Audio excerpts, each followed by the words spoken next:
Assalamualaikum and hello everyone.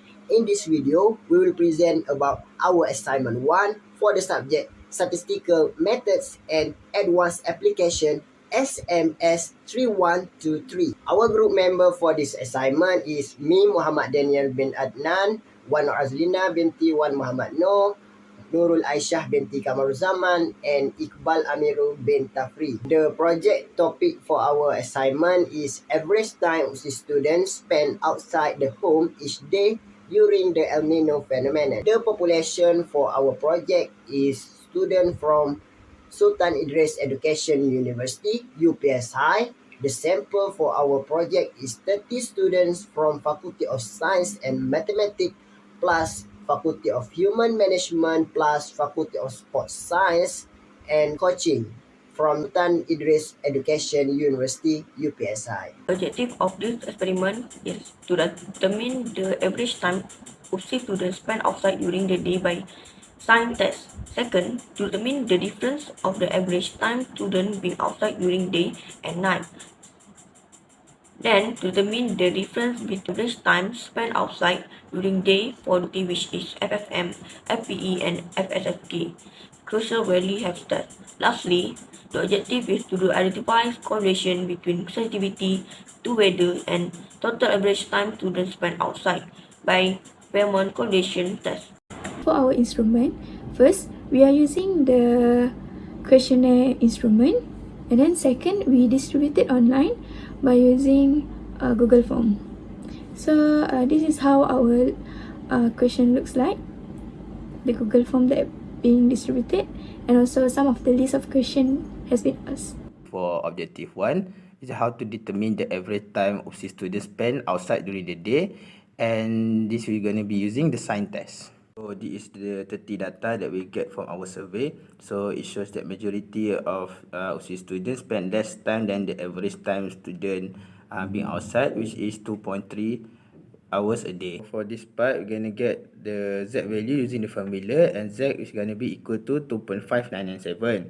And then we're going to get the P value using the normal distribution table, and we're going to get P value equal to 0.0048. So for the decision, we get that from the Z test that the P value is 0.0048, which is less than alpha of 0.005.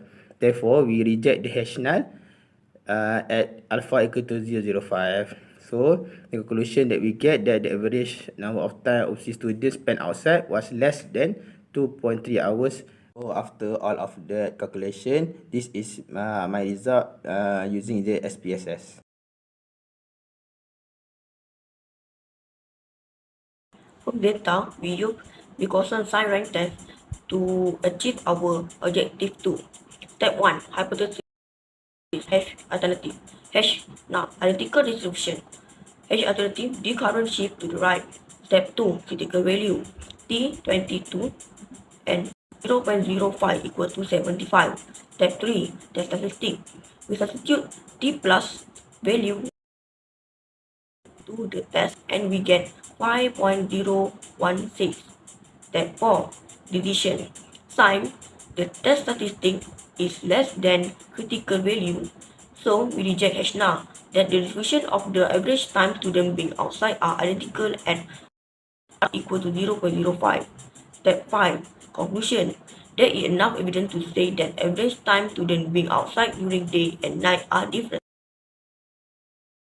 From the SPSS, we can see that the significant levels is less than 0.001, which is our position if we reject the null hypothesis. Next, to answer the objective 3, we have to use the Kruskal-Wallis hash test. Okay, this is our raw data.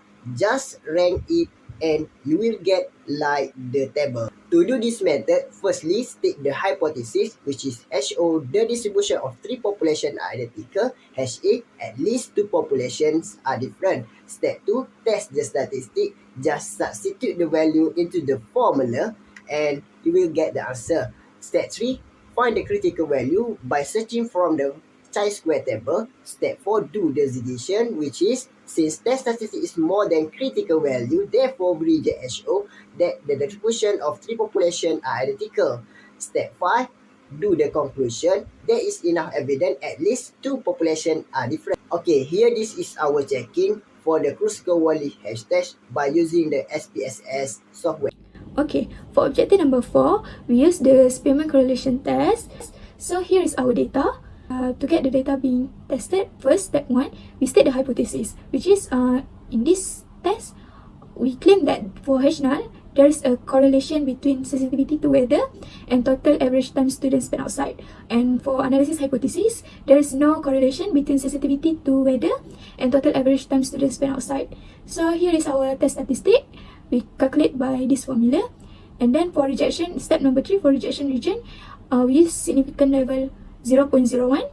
And then for decision, we get that the null hypothesis is not rejected. So for the conclusion, there is enough evidence to conclude that there is a correlation between sensitivity to weather and total average time spent outside.